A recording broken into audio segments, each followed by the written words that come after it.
absolutely shocking. The one flyweight champion, Adriano Moraes, knocks Demetrious Johnson out cold in the second round, man. The first time Demetrious was ever finished in his entire career, and he fell to the younger and bigger man. So first thing to note is, in one championship, there is no 125-pound division. The flyweight division is 135 pounds, meaning that Demetrious Johnson is always going to be at a disadvantage when he's fighting these, what they really are, bantamweights. They weigh 135 pounds. Adriano Moraes was 5'8", where Demetrious Johnson is 5'3". There was a big difference in size, and you saw this whenever they started grappling with each other. The only reason why Moraes was on his back at all was because he went for the leg. He dove under for the leg and still easily found his way on top, getting Demetrious Johnson on his back. And you saw moments where Johnson tried to shake him off, but Moraes was way too heavy. He was pretty much crushing his guard, and you saw Johnson even at one point. He had Moraes' left arm trapped and ready to go for the armbar. Moraes stayed heavy on Johnson's hips, so Johnson could not rotate for the armbar. Johnson could not get out from the bottom, and he had to wait until the end of the first round in order to get up. And Moraes was doing an amazing job at attacking the leg. Johnson was not defending the calf kicks, and Moraes quickly got grasp of the switching of stances from Johnson. Every direction Moraes would move, Johnson would switch stances, so Moraes is moving into his power hand. That means if Moraes moves out to his left, DJ is going to switch to orthodox, so Moraes is moving into his right hand. Then Moraes would change directions and move to his right, in which DJ would switch into southpaw, so now Moraes is moving into DJ's left hand.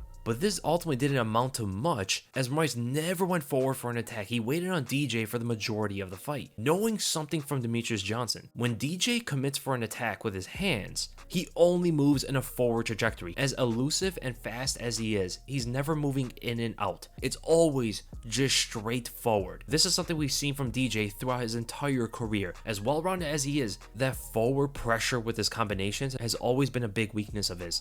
There were two things in this fight that Moraes found against DJ. Of course, there was the uppercut at the end of the fight, but before that, Moraes found a body kick after he baited DJ to fall into it, and he did it so technically. Really caught my attention of how slick Adriano Moraes is. So for the majority of the fight, he was moving back, but as DJ's in southpaw and he's pawing out with his lead hand, Moraes meets him, taps the lead hand, and then instantly goes on the retreat, giving DJ the sense of retreat for DJ to follow him. DJ wants to stick on him to find that opening, as he is the shorter fighter. The longer, taller sniper isn't necessarily playing possum, but it's like he's playing tag with DJ. He touches DJ, moves away, so DJ follows him, and he follows him heavily, heavier than before. But Moraes is ultimately leading DJ into a trap. He baited him with a retreat, stepped back with his left foot so he gets into the parallel stance, doing this so he can hop laterally to his left easier than he could if he took this linear stance that he had, to ultimately get his lead foot on the outside of DJ's, lining up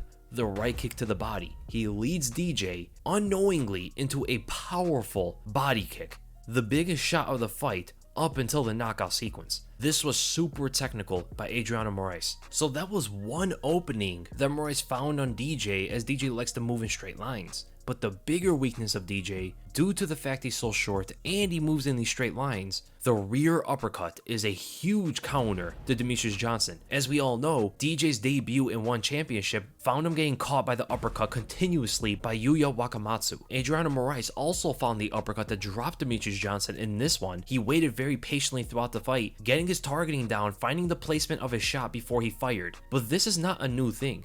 This counter uppercut waiting on DJ to come forward is actually something that Dominic Cruz back in 2011 found against Demetrious Johnson, and he landed so many of these. The problem with Cruz is he doesn't have the same kind of power that Moraes and Wakamatsu have. It's crazy to see that Demetrious Johnson's had this same weakness all the way back from 2011 still being exploited on him today, but it's only been really used by guys who are much taller than him. The reason why this uppercut finds home is for very basic reasons. Number one, Johnson just moves straight forward, so the head is on the same line. Even if he ducks his head down, is on the same line. He ducks his head down on that same line, which is something he did against Moraes, creates even more damage as he falls into the uppercut. The other thing is, Johnson is so short. An uppercut is going to be a natural weakness whenever he moves forward. And DJ has reactive takedowns, another area where an uppercut will counter. Could DJ find something to get away from these uppercuts? He could potentially try to throw a right overhand, as when he throws it, his head is going to get off the straight line. But it's not something he normally throws in these blitzing combinations. It's a lot of straight punches and sometimes left hooks. So when we look at the ending sequence here, Adriano Moraes timed all of this perfectly. So we saw DJ go for a jab to the body, which is something he didn't do that much.